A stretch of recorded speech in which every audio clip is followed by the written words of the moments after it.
तो गाइस हमने अपने पिछली वीडियोस में एचटीएमएल और सीएसएस को काफ़ी आगे तक देखा है और अब हम यहाँ पे अलाइनमेंट की बात करेंगे।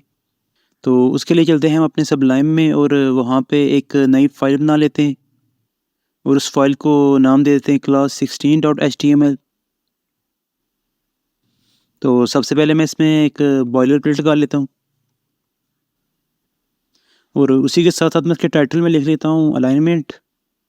और हम आज की क्लास में देखेंगे कि अलाइनमेंट कैसे करते हैं। उसी के साथ ही मैं यहाँ पे एक स्टाइल का टैग भी लगा लेता हूँ।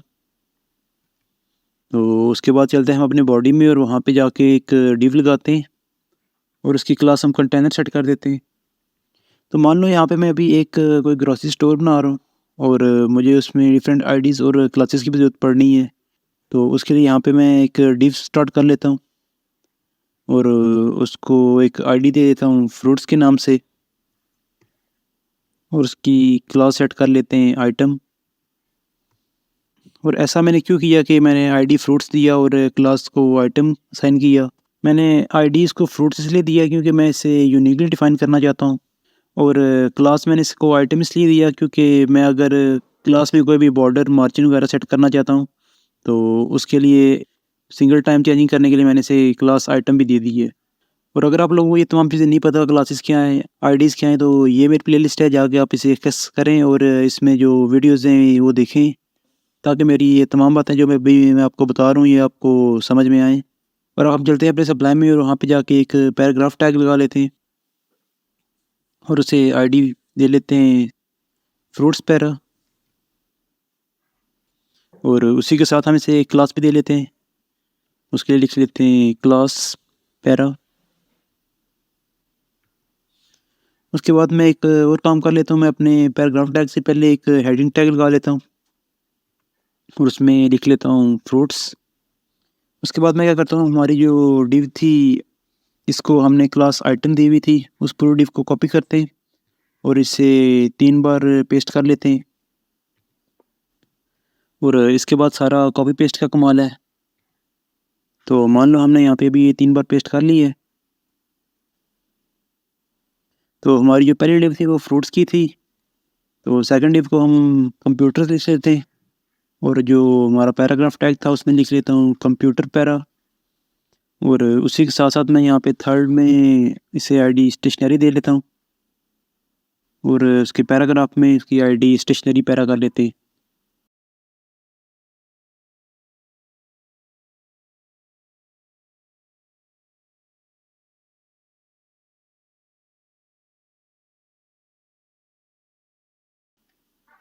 इसी तरह हम अपने हेडिंग टैग्स में भी चेंजिंग कर लेते हैं। हमारा फर्स्ट हेडिंग थी फ्रूट्स की और सेकंड हेडिंग में लिख लेते हैं हम कंप्यूटर और थर्ड हेडिंग में लिख लेते हैं स्टेशनरी। और यहाँ से मैं एक और काम कर लेता हूँ, यहाँ पे पैराग्राफ टैग में भी कुछ लिख लेते हैं। तो उसके लिए हम मल्टी फंक्शनैलिटी वाला कर्सर ऑन कर लेते हैं और यहाँ पे लिखते हैं लॉरन और इंटर को प्रेस करते हैं। ये हमारा डमी टेक्स्ट लिखने के खुद ही। और अब हम यहाँ पे एक काम कर लेते हैं, हम अपना सर्वर रन कर लेते हैं पहले। तो उसके लिए चलते हैं क्रोम पे और वहाँ पे जाके लिखते हैं लोकल होस्ट। हमारी जो फोल्डर का नाम था वो HTML था और क्लास थी हमारी 16। तो इंटर प्रेस करते हैं तो ये देखिए गाइस, हमने जो डाटा वहाँ पे इंटर किया था वो यहाँ पे डिस्प्ले हो रहा है अभी। और अब हम चलते हैं अपने सबलाइम में और वहाँ पे जाके स्टाइल में CSS को कॉल कर लेते हैं। तो उसके लिए चलते हैं हम अपने स्टाइल टैग में और वहाँ पे जाके कंटेनर को कॉल कर लेते हैं। तो कंटेनर हमारी क्लास थी तो इसके लिए हम लिख लेते हैं डॉट कंटेनर।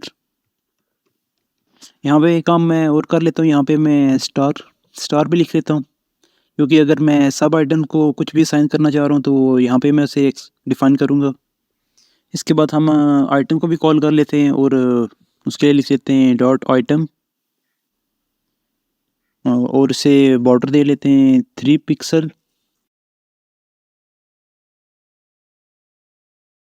Solid grey. और इसके बाद यहाँ पे मैं इसे मार्जिन भी दे लेता हूँ 12 पिक्सल और 3 पिक्सल। और उसी के साथ साथ मैं इसे पैडिंग भी दे लेता हूँ। तो उसके लिए लिख लेते हैं यहाँ पे पैडिंग 12 पिक्सल और 3 पिक्सल।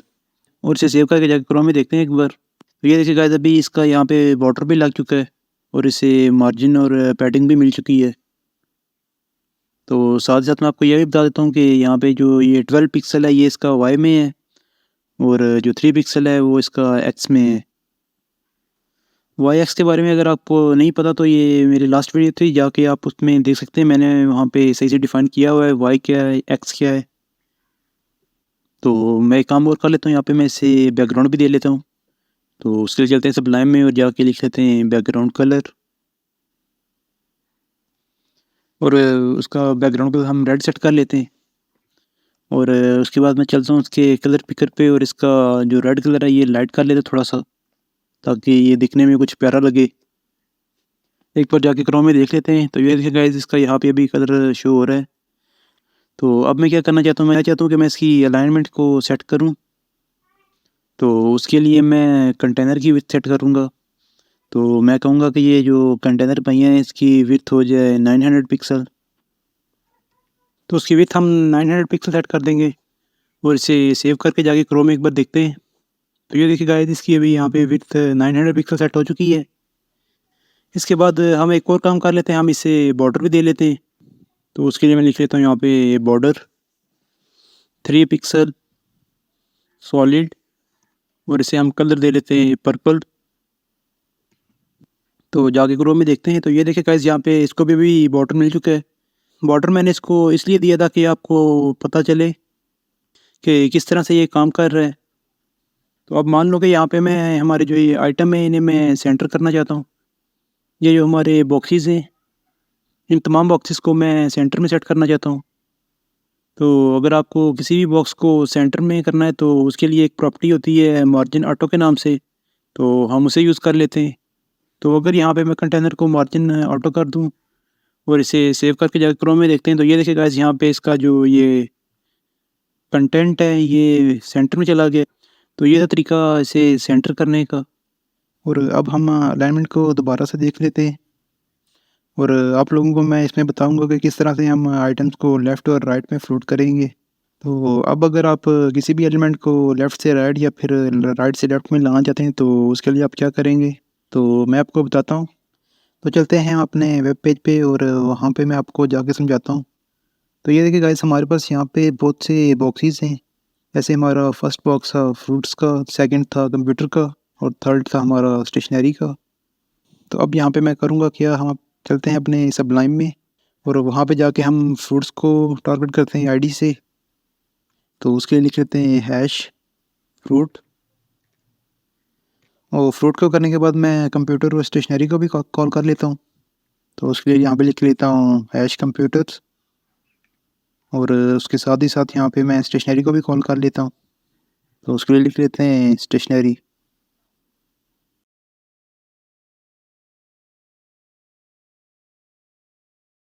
तो उसके बाद ये जो हमारा फ्रूट है तो इसको मैं करूँगा क्या, मैं इसको कर लेता हूँ फ्लोट लेफ्ट और उसके साथ में यहाँ पे इसकी विड्थ भी सेट कर देता हूँ। तो और विड्थ में सेट कर लेता हूँ 12%। तो गाइस आप सोच रहे होंगे कि ये फ्लोट लेफ्ट क्या होता है। उससे पहले चलते हैं हम अपने वेब पेज पे और वहाँ पे जाके मैं आपको एक बार दिखा देता हूँ पेज रिफ्रेश करके। तो ये देखें गाइस यहाँ पे ये हमारा जो फ्रूट्स का सेक्शन था ये लेफ़्ट पे फ्लोट हो चुका है और उसके साथ ही इसकी विड्थ भी कम हो चुकी है। तो यहाँ से मैं इसे इंस्पेक्ट करके इसकी विड्थ थोड़ी सी बढ़ा देता हूँ। यहाँ पे ये ओवरलैप भी कर रहा है, हम इसे भी ठीक करते हैं। तो यहाँ पे जो हमारी फ्रूट्स की आईडी थी हम उसकी विड्थ 50% सेट कर लेते हैं। तो यही चीज़ जाके मैं अपने सबलाइन में भी सेट कर लूँगा, यानी कि विड्थ उसकी 50% कर लूँगा और उसी को कॉपी करके जो हमारा कंप्यूटर का सेक्शन था उसमें भी मैं पेस्ट कर लूँगा।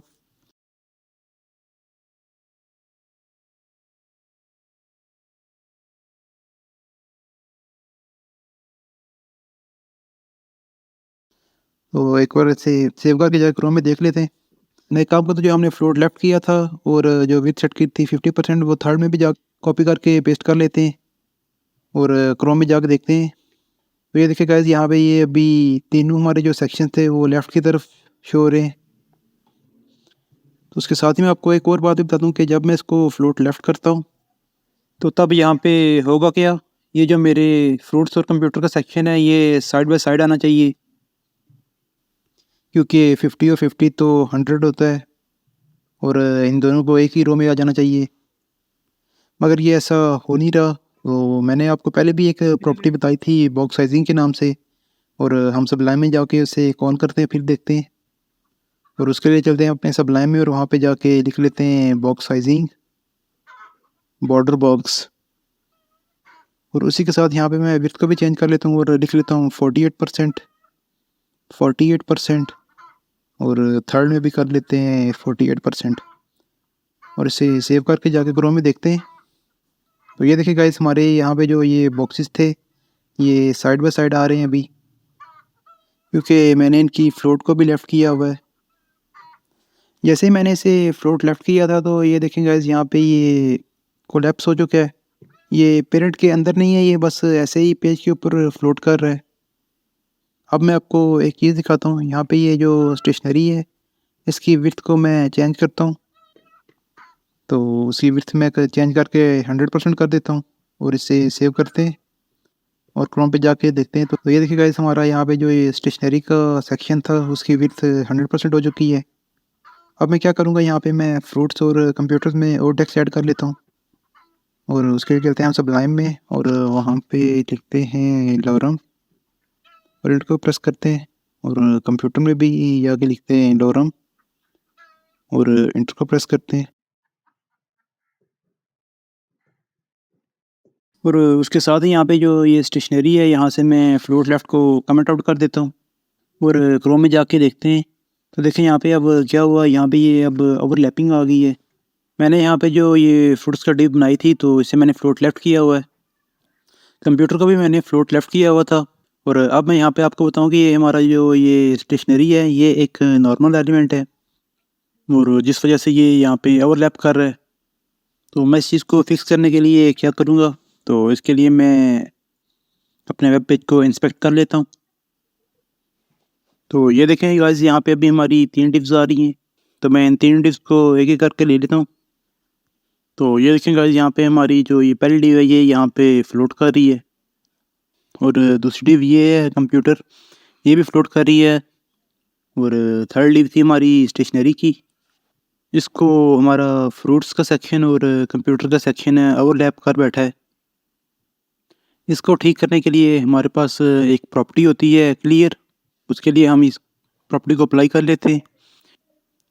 अगर मैं स्टेशनरी में क्लियर को राइट करता हूँ तो ये देखेंगे गाइस, यहाँ पे अभी कुछ भी नहीं हुआ,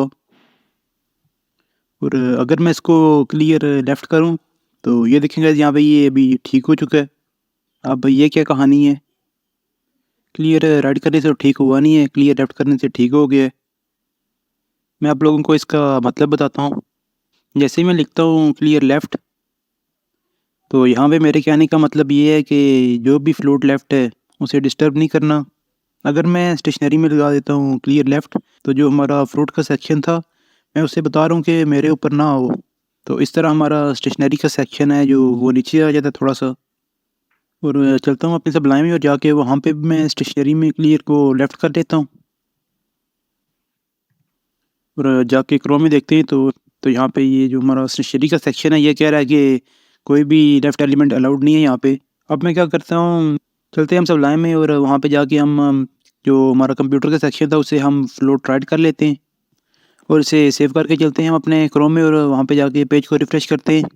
तो ये देखें, यहाँ पे हमारा जो कंप्यूटर था ये पहले ही राइट में था, तो इस तरह हमारा ये जो कंप्यूटर का सेक्शन है ये ओवरलैप कर रहे हैं। तो ये ओवरलैप इसलिए कर रहा है क्योंकि हमने स्टेशनरी में जो क्लियर लगाया था वो लेफ़्ट में लगाया था, तो लेफ़्ट में तो कोई भी ओवरलैपिंग अलो नहीं थी, मगर राइट में तो थी। तो इसलिए हमारा ये जो कंप्यूटर का सेक्शन है ये इसे ओवरलैप कर रहा है। तो अगर मैं चाहता हूँ कि दोनों साइड से ओवरलैप ना हो तो उसके लिए मैं क्लियर बोथ की प्रॉपर्टी का यूज़ करूँगा। तो उसके लिए चलते हैं मैं अपने सबलाइन में और वहाँ पे जाके स्टेशनरी के सेक्शन में क्लियर बोथ कर देता हूँ। तो इससे ये होगा कि ना लेफ़्ट में और ना ही राइट में ओवरलैपिंग अलाउ होगी। तो इस तरह ये जो हमारे एलिमेंट्स हैं कंप्यूटर और फ्रूट्स के, ये दोनों फ्लोट करते रहेंगे, और उसके बाद जो अगला एलिमेंट है स्टेशनरी का वो इन दोनों के नीचे आ जाएगा। और उसके बाद मान लो कि मैं एक और आइटम डाल लेता हूँ, तो उसके लिए चलते हैं सबलाइन में और कॉपी कर लेते हैं हम अपना ऊपर वाला एलिमेंट और इसे पेस्ट करते हैं। और उसकी आईडी मैं ग्लासेस डाल लेता हूँ और उसका जो पैराग्राफ में था वो भी चेंज कर लेते हैं और उसकी पैराग्राफ की आईडी भी चेंज कर लेते हैं और वहाँ पे लिख लेते हैं ग्लासेस पैरा और उसके हेडिंग को भी चेंज कर लेते हैं और वहाँ पे भी लिख लेते हैं ग्लासेस और इसे सेव करके जाके क्रोम में देखते हैं। ये देखें गाइस, हमारा जो ये ग्लासेस का पैरा था ये अपने आप इसके नीचे आ चुका है। तो ये था हमारा फ्लोट को यूज़ करने का तरीका कि फ्लोट को इस तरह से यूज़ किया जाता है। और अब यहाँ पे अगर हम टेक्स्ट की बात कर लें और अगर मैं यहाँ पे टेक्स्ट की बात करूँ तो ये बहुत ही सिंपल है। उसके लिए चलते हैं हम अपने स्टाइल टैग में और वहाँ पे जाके एक पी टैग लगाते हैं और वहाँ पे जाके हम अपने पैराग्राफ टैग को कॉल कर लेते हैं। उसके साथ ही हम हेडिंग टैग को भी कॉल कर लेते हैं और उसके साथ लिख लेते हैं P,H3। तो इसमें मैं लिख लेता हूँ टेक्स्ट अलाइन राइट और इसे सेव करके जाके क्रोम में देखते हैं। तो ये देखिएगा यहाँ पे अभी ये टेक्स्ट हमारा राइट की तरफ दिख रहा है। तो अगर उसी के साथ मैं यहाँ पे टेक्स्ट अलाइन को लेफ़्ट कर दूँ तो ये जो हमारी सेकंड प्रॉपर्टी है टेक्स्ट अलाइन लेफ़्ट वाली, ये फर्स्ट वाली को ओवरलैप कर देगी क्योंकि जो बाद वाली क्योंकि हम जो बाद में प्रॉपर्टी लिखते हैं वो चलती है। इसे सेव करके जाके क्रोम में देखते हैं। तो ये देखिए गाइस, यहाँ पे इसका टेक्स्ट अभी लेफ़्ट में आ गया है। उसी के साथ साथ मैं इसे सेंटर भी करके देख लेता हूँ। जैसे मैं इसे सेंटर करूँगा और ये हमारा टेक्स्ट सेंटर में आ जाएगा, जाके क्रोम में दिखा देता हूँ आपको। तो ये देखें यहाँ पे भी टेक्स्ट सेंटर में आ चुका है। उसी के साथ यहाँ पे मैं टेक्स्ट लाइन को जस्टिफाई भी कर सकता हूँ। तो एक बार वो भी करके दिखा देता हूँ आपको। तो उसके लिए लिख लेते हैं टेक्स्ट अलाइनमेंट जस्टिफाई और इसे सेव करके जाके क्रोम में देखते हैं। तो ये देखिए गाइस, हमारा यहाँ पे अभी टेक्स्ट जस्टिफाई हुआ शो हो रहा है। तो इस तरह से आप लोग टेक्स्ट अलाइनमेंट को ठीक कर सकते हो। तो अब यहाँ पे मैं एक काम करता हूँ, मैं अपने टेक्स्ट अलाइन लेफ़्ट राइट और सेंटर को कमेंट आउट कर देता हूँ। आई होप आप लोगों को ये चीज़ें समझ में आ गई होंगी। अब ये जो फ्लोट है हम इसे ज़्यादा यूज़ नहीं करते लेआउट बनाने के लिए, हम फ्लेक्स बॉक्स को यूज़ करते हैं। अगर आप लोगों को ये चीज़ें मैंने इसलिए बताई है ताकि आपको ये समझ होनी चाहिए और ताकि ये आपको परेशान भी कभी ना करे। तो उसके बाद मैं एक काम करता हूँ, मैं यहाँ पे इसको बैकग्राउंड कलर दे लेता हूँ।